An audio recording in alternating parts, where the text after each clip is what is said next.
ئازیزان و خۆشەویستان، دووهەمین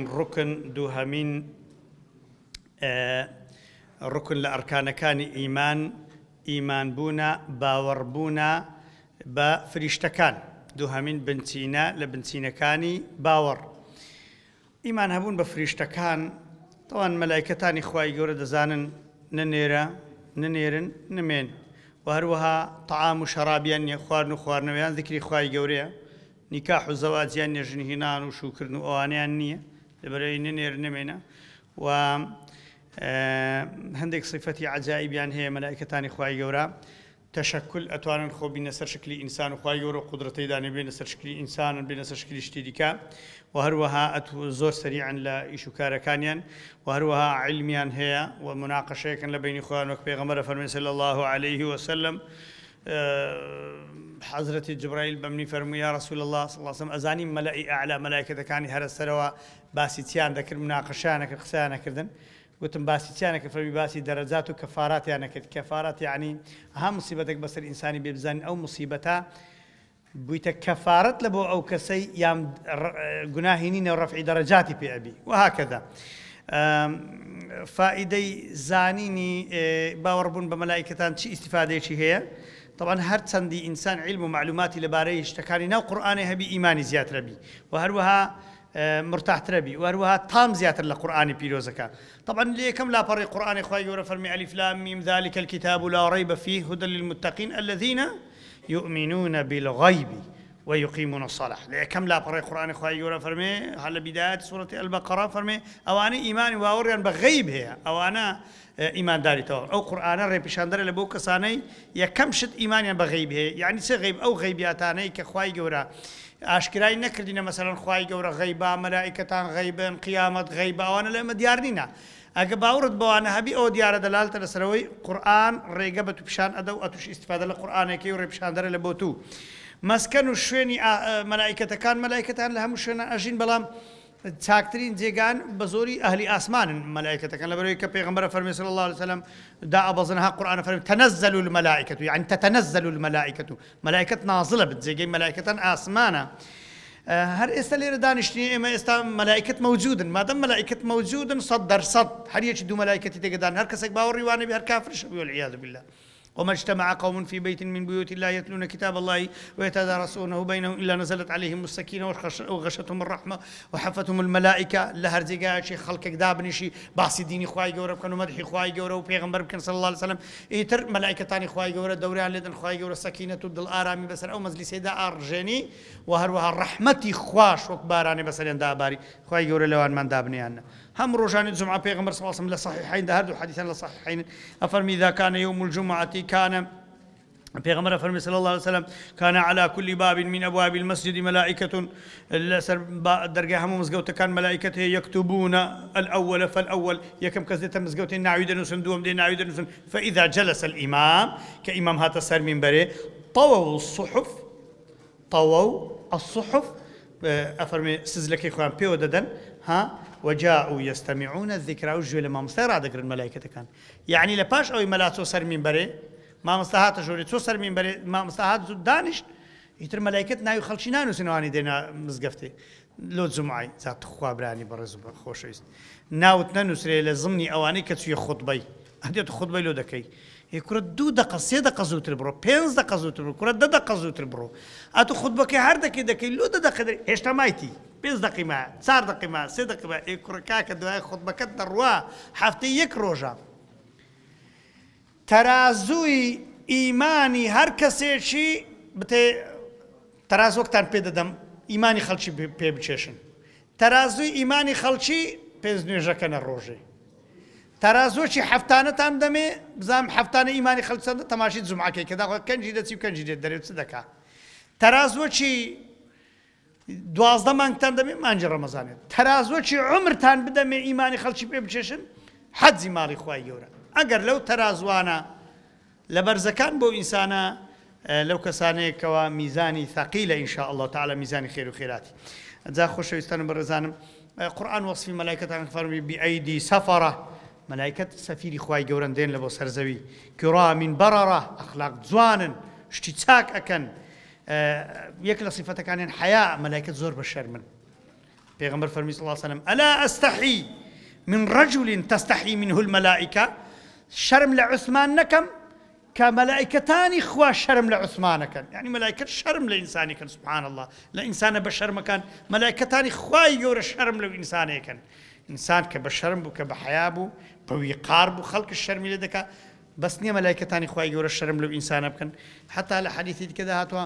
وەختی ئینسانە گوناهی دەکات مەلایکەت لە شەرمان و دوور دەکەونەوە. دەڵێن ئینسان بۆنەشی زۆر پیسشی لێدەن. مەلایکەت زۆر خاوێنن، زۆر پاکن، زۆر بۆ ڕقیان لە بۆنی پیسوانە. جن و شەیاطین لە جێی بۆن پیس و بۆن لە دەوری ئینسانی گوناهبار و ئەوانە خڕ دەبنەوە. پەنا بەخوای گەورە لە گوناهان. ناوی مەلایکەتەن لە قورئانی هاتیە، وەصفیان هاتیە والنازعات غرقا والناشطات نشطا والسابحات سبحا نازعات زەماعەتی نەزعی ڕوحەکەن، هەر یەکە وەصفیان هاتیە ناویشیان. دقت دەنێ سەید قوتب ڕەحمەتی خوا لێ فی ظیلالێ فەرمێ قورئان ئێتیمامی بە دوو شتا زۆر نەدا. یەک ئێتیمامی بە عەدەدان نەدایە، ئەصحاب الکهف چەند بوون، فلان کەسە چەند بوون، و ئێتیمامی بە ناوان نەدا، ئەصحاب الکهف ناوی چ بوون، ئەوێ هێ ناوی چ بوون. حتى ناوی 25 پێغەمبەران لە قورئانی هاتیە، ئەو 124,000 پێغەمبەر لە سونەنی ئەبوو داوودە هاتیە، ئەو جز ناوی 25 پێغەمبەران هاتیە عەلەیهیم الصەلاة والسەلام. ورسلا قد قصصنا إليك هندك بيغمبر عباس يعني كلا هندك خواي ورفن لم نقصصهم عليك، هندك بيغمبر حد لون باس نكردينا أنت حسب ضروريات وحكمتي خواي جورا. ملائكتش هندك ناو هاتون، جبرائيل ناوي هاتي، جبريل يعني جبرائيل، إسرافيل ناوي هاتي، مالك هاتي خزيني جهنمي، منكر ونكير هاتنا، الله يصطفي من الملائكة رسلا ومن الناس. خواهي جورا لبشرانش هندك كان كالرسول بيغمبر لملائكتانش هندك كان جورا تردك لا هندك كان گەورەی هەموو مەلایکەتانی خوای گەورە جبرائیلە،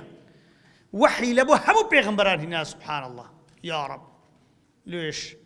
ئاخیر پێش مەلەک المەوتی وەفاتەکە سبحان الله ئەو مەلایکەتە گەورە و عەظیمە. جا مەلایکەتانیش دەمرن، مەلایکەتش خوای گەورە دانمرێنی، هەرچەند قەولەکەی دەڵێ نامرن، بەڵام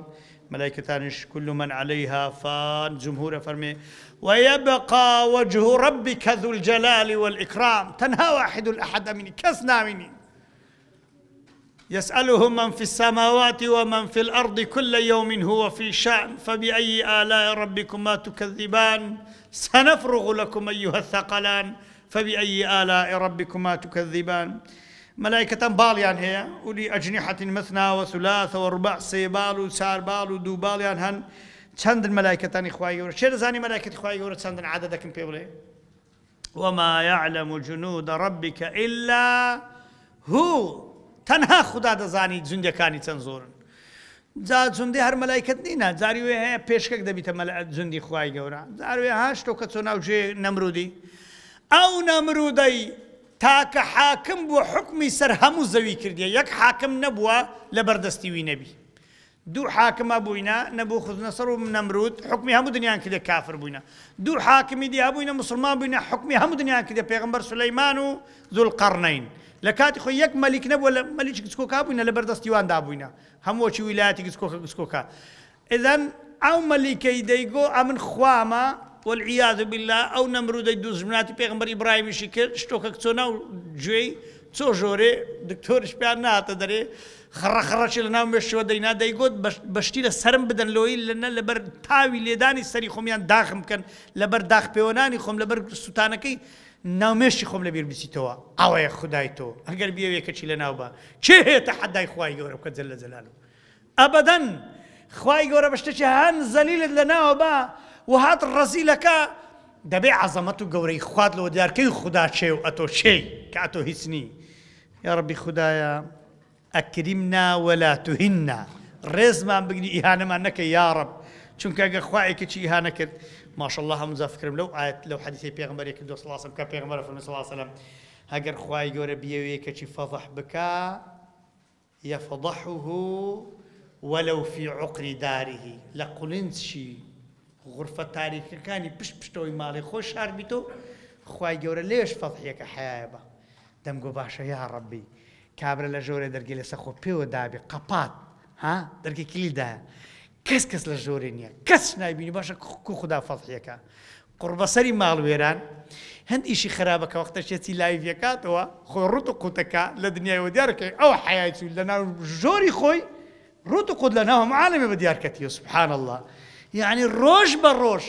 سنريهم آياتنا في الآفاق آية كاني خوم بخلشي بشان دم حتى يتبين لهم أنه الحق حتى لو أنه ديار بكي أو قرآن حقا خدا حقا بيغمبرك حقا قرآن حقا قيامة حقا إسلام حقا كواتا آزيزانم أمنهم زلو حديث الرادة وسط والله ترسك همود اسمي من دادا قري هركسك الجويلة وحدثي بيدي بي بترسي روجة شان بيغمبر فرمي صلى الله عليه وسلم أطت السماء خر لآسماني وهات خر يعني آسمان تحملينك رانا وسطا كو استا أو سقفة 5000 6000 كس بيستسري قرصك به عالم بريكورة بقرآن أو سقفة كت خر لآسماني وهات بيغمبر فرمي صلى الله عليه وسلم وحق لها أن تأط حقي تخري له بآسمان دنقو قرصي له به قلت بو يا رسول الله فرمي كتسوما إسراء معراج قسم بخواي جورا لهر حتى أسمانا نبيني زي تار بنزها بملائكة تشيلي نبي سبحان الله لهر حتى أسمانا هر همو أسمان ملائكة خواي جورا الله أكبر أو أسمانا جورانا 500 سال بروي بس أستورية 500 سال بروي بس أستوري أسمان سمشي أسمانيا أو أسمان أستورية لبن ملائكة تنخري ديت قرصي ديت تحملناك سبحان الله أخوار راي نقري جل جلاله فرموي نمديد زي تار بنزا ملائكة تشيلي نبي يان لسوزد بو يان للركوع بو يان لإيش كخواي ورا بي سبارد بو كورا لوش عجائب تير بيغمبر صلى الله عليه وسلم كاتك باسي بيت المعموريكا أو بيت المعموريكا للراستي كعبة كورا زور زاو حد سم جرايتو بس بمن بيهر بجرمو لو فقيان لو طلبان لو خلشي لو مستمعو جراغران بيغمبر أفرمي صلى الله عليه وسلم لوتين رب العالمين حجي ملائكتان خلق بيت المعمور بيدرين حجي ملائكتان بيغمبر أفرمي صلى الله عليه وسلم كسوما اسماني حجي ملائكتان ديد بيت المعمور حضرة إبراهيم وابشتي خوي بيت المعمور داب حضرة إبراهيم بيني أفرمي لراستي كعبية همو روجي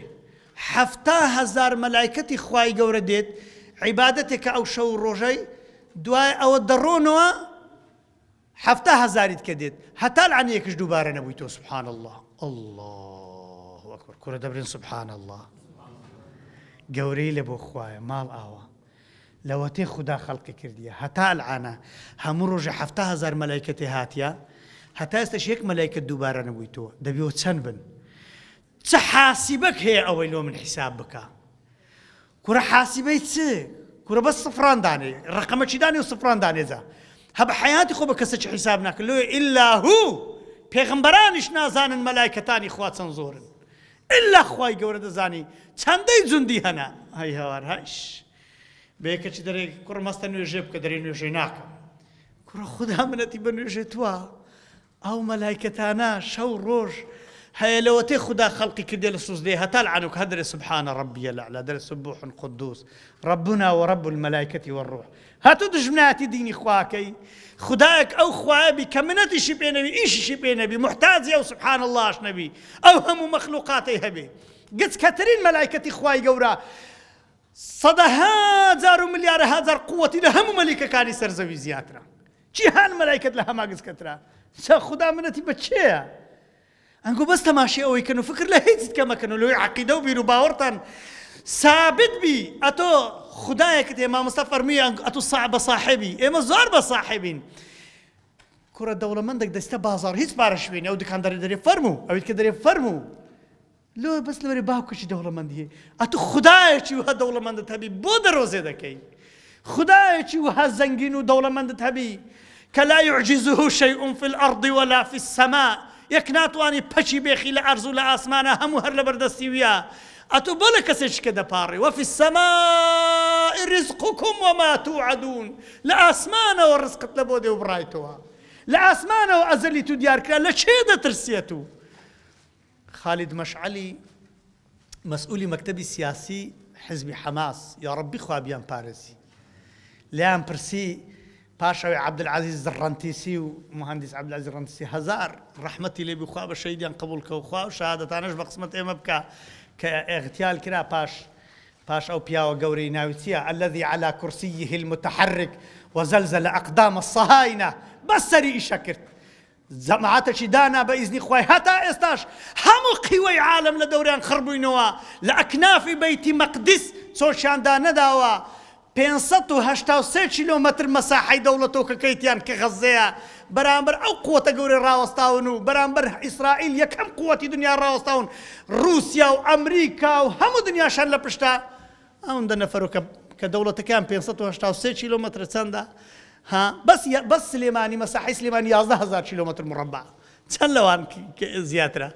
يعني برامبر هم قوته هم ده صلاة الراوستي حساب شلو هيك كسشنا كل بري خداي واحد الأحد يعني هي جل جلاله لبرعو شو نجاني إيه ولا يردي كان أوان فيرعو شو نجانا بون بلام لغير رمضانيش صحفيك كاتبوا قرابوا قلت بي باش أوانا مقوماتي ده صلاتي وانا تسيه تشتكوان لدك كأوانا أوها ثابت بن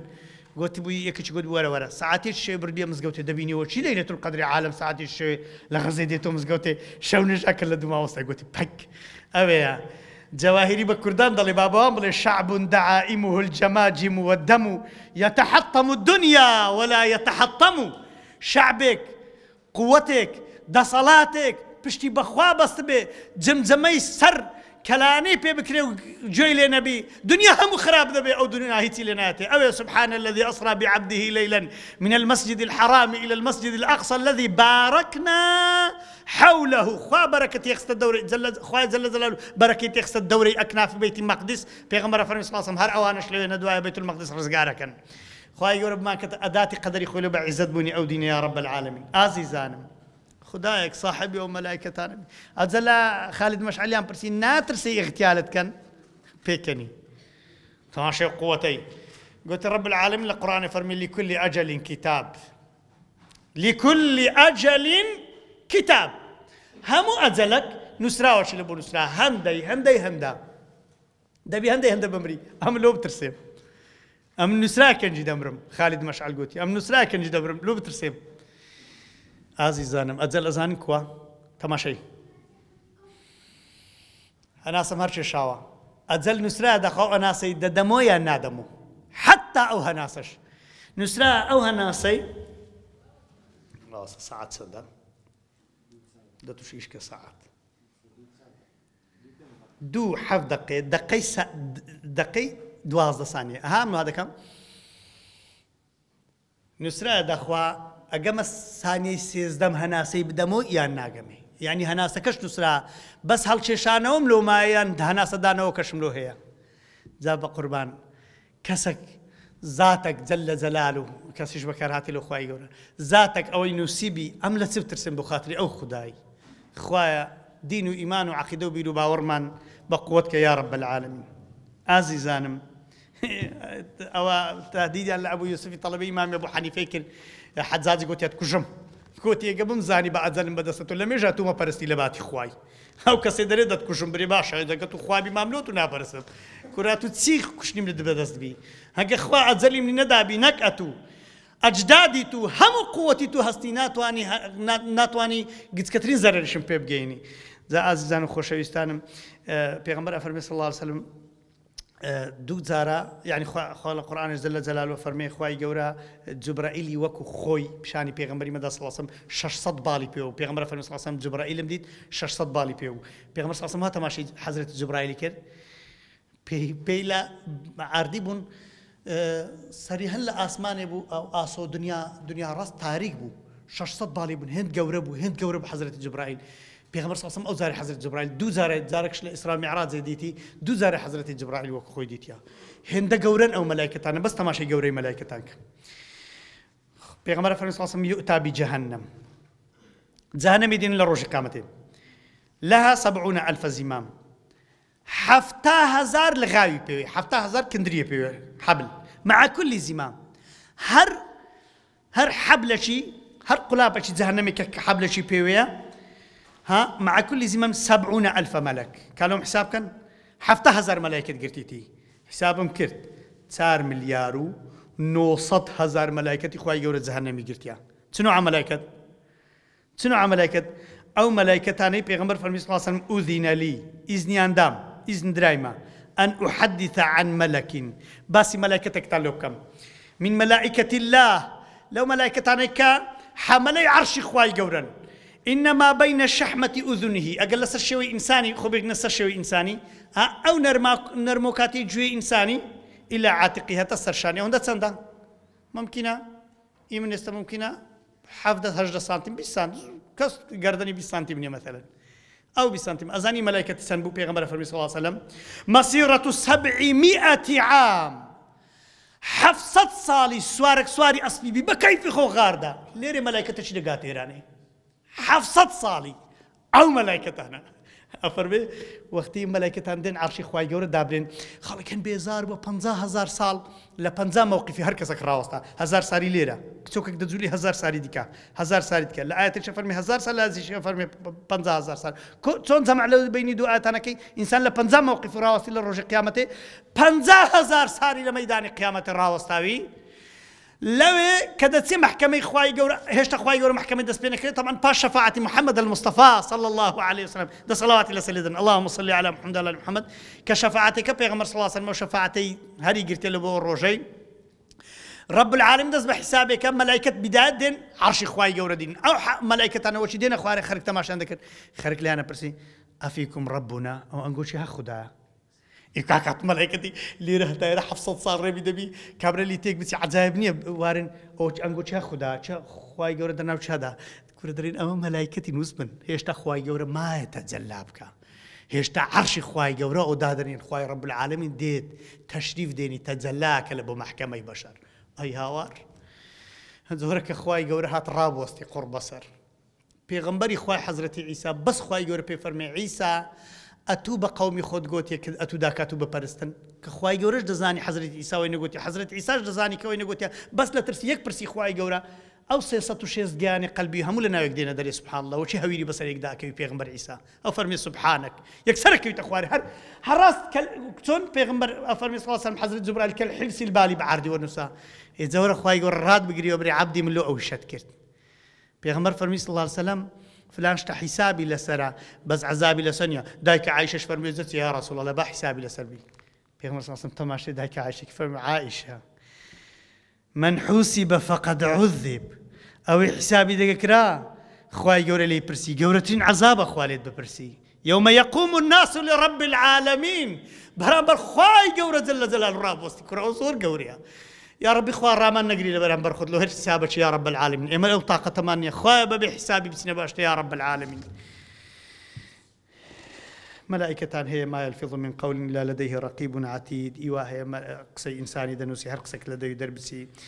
إيوا الذين يحملون العرش ومن حوله يسبحون بحمد ربهم سبحان الله كانوا ويؤمنون به إيمانا بخواي جوره ويستغفرون للذين آمنوا أو ملائكة جوراني تاز باسم كردي هند جورنا دائما استغفارك لمن دار درين يا ربي خوال إيمان دارن خوش بي الله تخوا حقني خوش من بينه ملائكتنا شوروش بملايين ملائكة دعاء لبو إيمان دارك لبو أمتي محمد صلى الله عليه وسلم دلن ربنا وسعت كل شيء رحمة وعلما فاغفر للذين تابوا خوالة توبة كاران خوش بي دا توبة يمكن با ملائكة دعاء لو كان داوبر ملائكة توبة ملائكتها بكون باوبر دعاء أو ملائكة بكون لسرمين بري هم زمعان درن اللهم اغفر للمؤمنين والمؤمنات والمسلمين والمسلمات توبة كار نبي مسلمان نبي مؤمن نبي وبر أو دعاش ناكوي بملايين مسلمان يجدرن آمين واتبعوا سبيلك أو أنا توبان كده لسريتو أي بيغمبر صلى الله عليه وسلم أي خدايا وقهم عذاب الجحيم لعذاب أقرب بيان بارزي أو ملائكة جورانش عزيزانم هي لا يعصون الله ما أمرهم أو جوريا أو عظمتا أو ملائكة الزخمانة أو علم زور شان هي همش تشبين خدا أو قوة شدين يك لحظش لأمر إخوائي لا نادن هديته كقوة ها أو ضلد بتيشكا أو دسمت بتيشكا أو ذا الشور رجل جناحانك يا ربي خوالو خاطري عظمة قوري خوتلت أبارينوا لو كسانا بن كوبر دعاي ملائكتانا كوين لو كسانا بن وبر دعاي محمد المصطفى كوين صلى الله عليه وسلم لو كسانا بن وبر دعاي أو ما مصان ذكين كلا سر من برو لزي بيغمبري خواه صلى الله عليه وسلم إما الربانياني فرسان المنابر كهاورك اللهم اغفر للمؤمنين والمؤمنات خواه لمؤمنين ومؤمنات ما حساب كي بيا وكان من المؤمنون عافية كانش لمؤمنات يا رب العالمين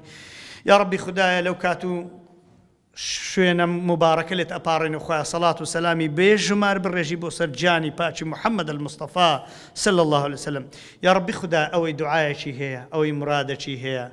ئەوەی غەمەکی هەیە، یا ربی خدا ئەوەی شتێکی لە دڵیدا، یا ربی خوا لۆی جێبەجێ بکەی، یا ئەرحەم الراحمین، یا ئەکرەم الئەکرەمین، یا ربی خوا لە خێری لەیلەتول القەدر بێ بەشمان نەکەی، یا ربی خوا لە خێری لەیلەتول القەدر بێ بەشمان نەکەی، خوایە هەتا لە ژیانداین هەموو ساری خێری لەیلەتول القەدرمان بە قسمت بکەی، یا ربی خوا لە مردیەکانشمان خۆش بی، یا ربی خدا شیفای نەخۆشەکانمان دەی، یا ئیلاه العالمین، یا ئەرحەم الراحمین بەبێ حیساب و عەزابی بەهەشتمان بە قسمت کەی، بە قسمت دایک و باوکمان بکەی، بە قسمت برا و خوشکمان بکەی، بە قسمت ئەولاد و خێزانەکانمان بکەی، خوائل و خاتری عەظەمەت و گەورەی خۆت یا رب العالمین ثابتمان کەی لەسەر ئەو دینە هەتا ئەو ڕۆژەی دەڵێن لا